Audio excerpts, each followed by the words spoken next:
ఓం శ్రీమాత్రే నమః. శ్రీ శివాయ గురవే నమః. యః కర్త జగతాం భర్త సంహర్త మహసాం నిధి ప్రణమామి తమాదిత్యం బహిరంతస్తమోపహం. వీక్షకులకు నమస్కారం. నేను మీ దేవులపల్లి రామకృష్ణ శాస్త్రి. ఆర్కే మాతృశ్రీ తెలుగు జ్యోతిషపరమైన యూట్యూబ్ ఛానల్. అలాగే వీక్షకులకు విజ్ఞప్తి, నా ఈ వీడియోలని చూసిన వారు, నచ్చిన వారు లైక్ చేయండి, షేర్ చేయండి, సబ్స్క్రైబ్ చేసుకోండి. ఇప్పుడు జూన్ నెల 2వ తేదీ నుండి జూన్ నెల 8వ తేదీ వరకు గల గ్రహ స్థితిగతులని ఒకసారి పరిశీలన చేద్దాం. వృషభ రాశిలో రవి, బుధ, గురు, శుక్రగ్రహాలు.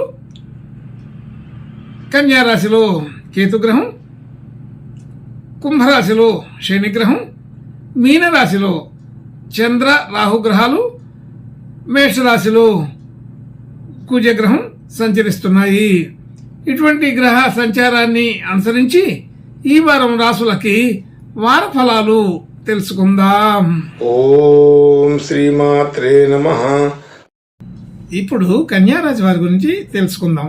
కన్యా రాశి వారికి రాశిలో కేతుగ్రహం, అలాగే 6వ స్థానంలో శనిగ్రహం, 7వ స్థానంలో చంద్ర, రాహుగ్రహాలు, 8వ స్థానంలో కుజగ్రహం, 9వ స్థానంలో రవి, బుధ, గురు, శుక్రగ్రహాలు సంచరిస్తున్నాయి. ఇటువంటి గ్రహ సంచారాన్ని అనుసరించి ఈ కన్యా రాశి వారికి ఈ వారం మధ్యస్థమైన ఫలితాలుగానే కనపడుతున్నాయి. అయితే కొంత శుభ లక్షణాలు అధికంగానే ఉండే అవకాశం ఉంటుంది. రాశ్యాధిపతి భాగ్యంలో ఉండడం, గురువు గారితో కలిసి ఉండడం, అయితే శత్రుగ్రహాలు అయినప్పటికీ గురువుగారి దృష్టి రాశిపై ఉంటుంది. మరి రాశ్యాధిపతితో కలిసి ఉన్నారు కాబట్టి అది ఒక అనుకూలమైన స్థితిగానే చెప్పబడుతుంది. అదొక ప్రత్యేకత. అయితే కాబట్టి ఆలోచన విధానంలో మంచి అనుకూలమైన విధానం, అలాగే భవిష్యత్ దర్శనంగా ఉండే లక్షణాలు ఎక్కువగా ఉంటాయి. అనేక రకాల విషయాల్ని ముందరనే ఊహించి దానికి తగినట్టుగా ప్రవర్తించగలుగుతారు. అలాగే సమయానుకూలమైన ప్రవర్తన కూడా ఈ రాశి వారికి ఈ వారంలో ఉంటుంది. అయితే భాగ్యంలో అన్ని గ్రహాలు ఉన్నాయి కాబట్టి అయితే శుభ లక్షణాలు కలిగిన వాళ్ళు, మరి యోగకారకులు, అన్ని గ్రహాలు కూడా గురువు గారితో కలిసి ఉండడం, గురువుగారి దృష్టి రాశిపై పడితే మిగిలిన వాళ్ళ వైబ్రేషన్స్ కూడా దానికి కలిసి ఉంటాయి కాబట్టి మంచి అనుకూలమైన ఆలోచనలు చేసి అనుకూలమైన పరిస్థితుల్లోనే ఉంటారని చెప్పబడుతోంది.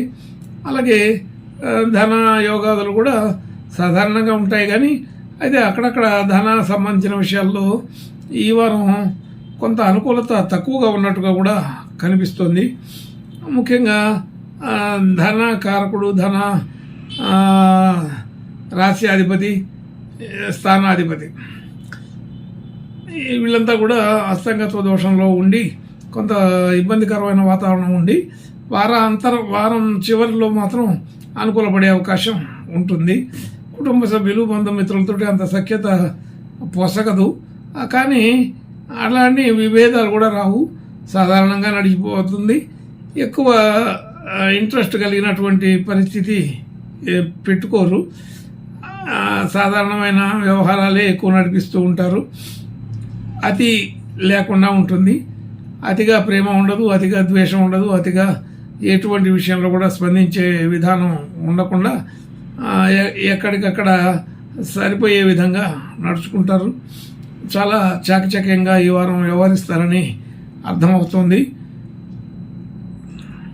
అలాగే గృహ వాహన యోగాదులన్నీ కూడా సాధారణ పరిస్థితిలో ఉంటాయి. పూర్తి అనుకూలత కాదు, కానీ సాధారణ వ్యతిరేకం కూడా లేకుండా ఉంటుంది. అలాగే విద్యా వ్యవహారాలు నడిపించేవారు, విద్యార్థులు, మరి విద్యా వ్యాపారాదులు చేసేవాళ్ళు, ఇలాంటి లక్షణాలందరికీ కూడా కొంత అనుకూలమైన వాతావరణమే ఉన్నది. అయితే పూర్తి అనుకూలత కాదు, గమనించుకోండి. అయితే అనుకూలతగా ఉంటూనే ఒక రకమైన ఒత్తిడి కూడా కలుగుతుంటుంది. కాబట్టి ఇవన్నీ కూడా జాగ్రత్తగా ఉండండి. మరి ఆర్థిక పరిస్థితి రుణ సంబంధించిన విషయాల్లో చూస్తే సాధారణంగా ఉంటుంది. అయితే రుణాల వ్యవహారాల్లో మనం పూర్తిగా చెల్లించడం అనేది ప్రయత్నం చేసినా అది కుదరదు. కొంతవరకు అయితే ప్రయత్నం చేయగలుగుతారు. అలాగే ఆరోగ్య సంబంధించిన విషయాల్లో కూడా స్వల్పమైన ఇబ్బందులు ఉండే అవకాశం ఉంది.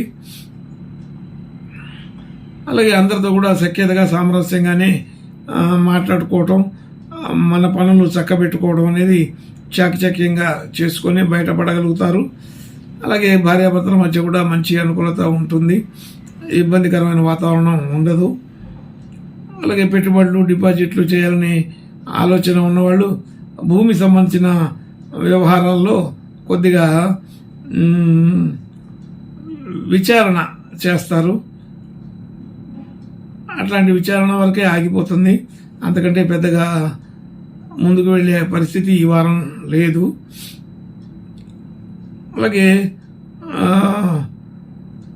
భాగ్యస్థితి కొంత అనుకూలంగా ఉంది.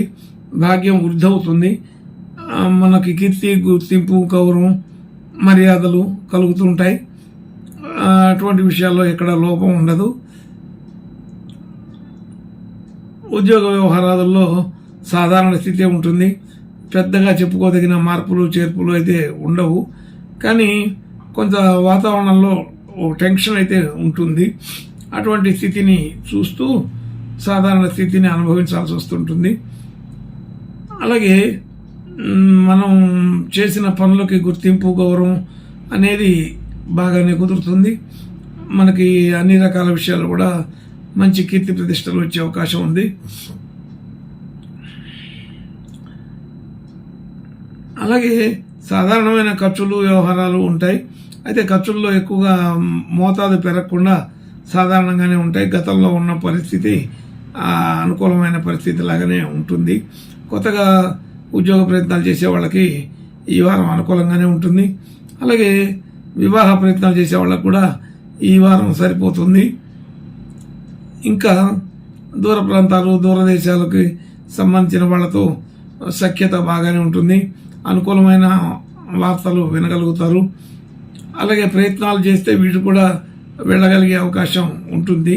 అంటే అటువంటి ప్రయత్నాలు చేసే వాళ్ళకి ఇది సరైన సమయంగానే చెప్పబడుతుంది. కాబట్టి ఈ వారం అంతా కూడా ఈ కన్యా రాశి వారికి సాధారణ మిశ్రమ ఫలితాలు, కొంత అప్పుడప్పుడు శుభాధిక్యత కూడా కలిగి ఉన్నటువంటి పరిస్థితులు కూడా చూడగలుగుతాము. ఇంకా మంచి శుభ లక్షణాలు కలగడం కోసం ఈ కన్యా రాశి వారు చంద్రశేఖర అష్టకం, ఈశ్వరుని ప్రార్థన, నమస్కారాలు చేసుకోవడం మంచి శుభ లక్షణాలని ఇస్తుందని తెలుస్తోంది. శుభం భూయాత్. ఓం శ్రీమాత్రే నమః.